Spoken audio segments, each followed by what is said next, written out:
Hello everyone, my name is Dr. Karen Howells. Welcome to my channel, and today we're going to be looking at perceptual mapping, which is a tool that can be used in marketing, and we can also use it in strategic management. So we're going to look at what is meant by perceptual mapping, why it's important to use product positioning, which is another term that people use for perceptual mapping. And at the end, we're going to look at some examples on how to do this mapping. So what is a product positioning map? It's a visual expression of consumers' perception and preference for a product or a brand. It helps to see what consumers feel about your brand, and often we use it in association with competitors' brands. So you can see what consumers feel about your brand compared to your competitors. So it reveals where your position in the market is, and it also reveals to you who your target market are. Now, while you were doing your product development or service development, you might have thought about who your target market are, and you might have thought that you've got it spot on, but you can get results from perceptual mapping will actually tell you that it's different people that are actually buying your product, which is very important. So this helps to develop a market positioning strategy for your product or service. And the other thing is it helps to find gaps in the market. And that's why it's used in strategic management as well as in marketing. So it's based on a matrix, as many things are in business. And we have the X and the Y axis. And we then have 4 sectors or 4 quadrants that tell us where our position is. But what is on the axis? Because you can change it. Now, 9 times out of 10, you will find quality and price on the axis.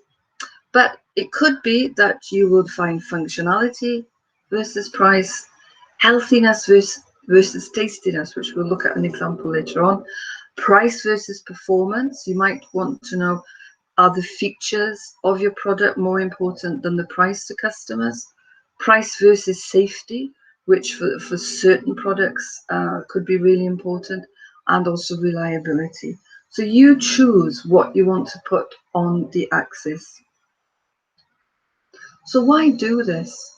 So perceptual map helps organizations to understand the thoughts and behaviors of consumers, because too often in marketing we base things on how we feel about things, and you get marketing myopia. You think your products and services are wonderful, of course.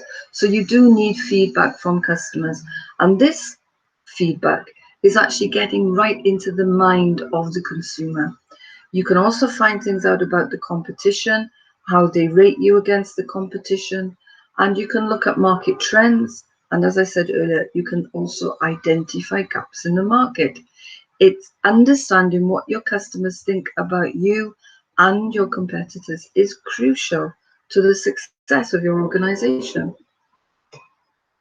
So here's an example of price versus quality. So you can see there on the x-axis we've got price lower at the bottom, higher at the top, and on the y-axis we've got quality, lower quality to higher quality. Now, I haven't said what brand this is or even what industry we're in, but it's just the idea so that you can actually see brand A, which could be you, brand B and brand C listed on this perceptual map. So it's about mapping the products actually onto the matrix. And so what's happened here is a number of consumers together have done some brainstorming, a focus group. They've said things about your brand, and this is the average of what they've said. So brand A, for them, the price is higher, but the quality is higher. Brand C is only slightly cheaper. As you see, it's moved down towards lower price, but the quality is lower. And brand B is in another sector, showing us that it's lower price, but also much lower quality. So here's a chocolate bar example which you might agree with or not agree, because again, remember, this is the consumer's perception, not mine or yours. And in general, when this exercise is done, this is an average of results. So again, we see low price and high price, high quality, low quality. So let's quickly run through the brands. I'm sure that you know them. They're on the diagram here, actually with their company logos as well. So we've got M&M's, Cadbury's Dairy Milk, Roundtree's Kit Kat, Mars, Green and Black's, Lindt, and Ferrero Rocher. So the most expensive chocolate there is Lindt, the Swiss chocolate. But you'll notice it also has the highest quality. Coming in at the next highest price is Ferrero Rocher. But notice that these consumers have said that Ferrero Rocher is of average quality. So even though they're willing to pay more for it, it's not actually very special. Green and Black's chocolate, which at one point was independent but is now owned by a large organization, they have moved up in the higher quality though, but they're not actually that expensive. Cadbury's Dairy Milk on here is shown as low quality, average price. M&M's are seen as the cheapest thing and of low quality. The Kit Kat is seen as a very low price and under average quality. And the Mars bar is seen above average quality, but quite a low price. Now, it's not something that I would agree with, and I'm not really sure about this example because usually Kit Kat is the best-selling chocolate bar in the world. So if it wasn't of any quality, people wouldn't buy it. And I think last year's Mars was the highest-selling international sort of chocolate bar. But it's a good way of actually looking at a perceptual map in action. So how do we actually do this? Well, we need consumers. We need to bring them together in a room and ask them questions. And we have to think about these consumers before we bring them together because we want interesting results. We don't want all the consumers to be white middle-class females. You know, we need something that's diverse. We need diversity in terms of gender, in terms of ethnicity, in terms of what they're actually earning and where they live in the country. So the more diverse you make it, the better quality research results you're going to get, and it will give you a better insight into the market. So gathering a large group of people in one place can actually be very expensive and quite difficult to coordinate. And so what we see even before the pandemic is that people were bringing a focus group together as part of an online meeting. So there's 3 steps. First of all, you need to think about those axes. What do you want on them? Do you just want the usual price versus quality, or do you want something else? You need to facilitate this focus group so that they will brainstorm what they actually think about these brands. Each person, each participant in this research will show you the position for them where they think that brand is on the perceptual map. And so this takes some time. It might take quite a long time, might take 20 minutes. So it's up to you to set these dimensions on the template that they're using, and that will give you the best outcomes.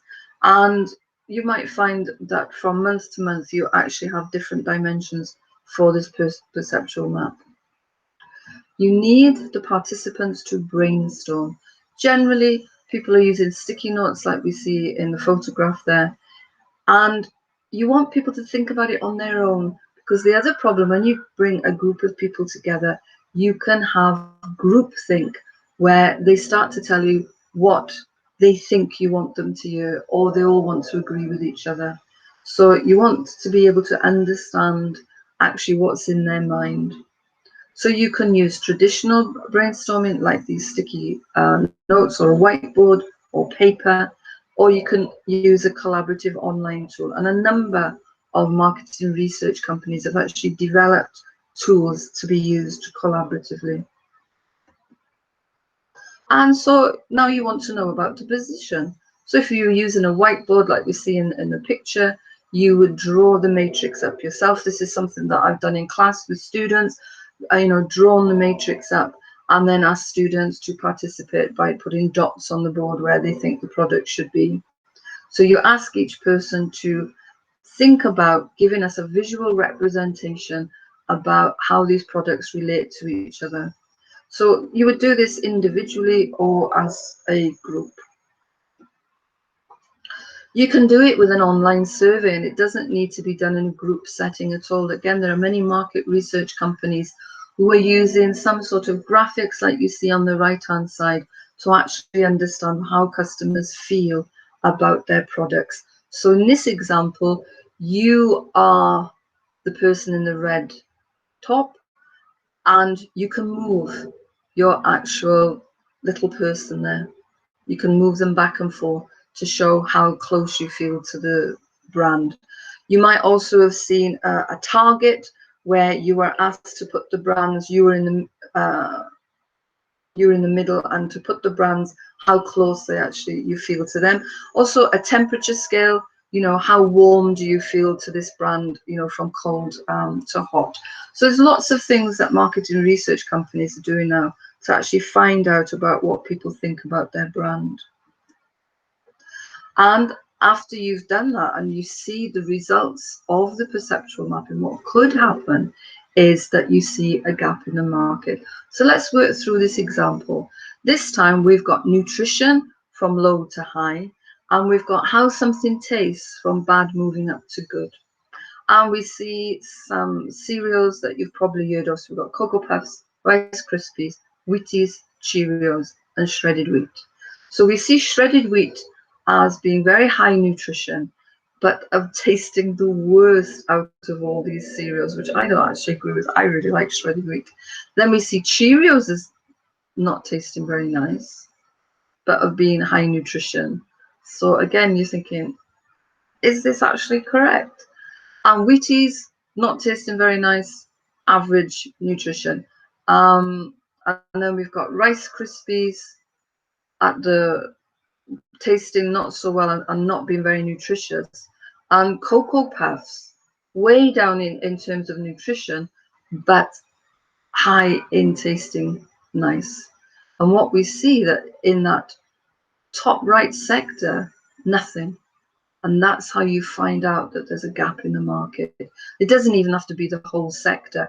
If you've got a lot of products on this perceptual map, you know, you will see like a gap amongst the products. And so we see that what people are looking out for is a good tasting product of high nutrition, which seems fair enough, doesn't it? And this is the references there. So thank you for listening. And if you do have any questions, please write them underneath in the comments box and I will answer them for you. Thank you for your attention.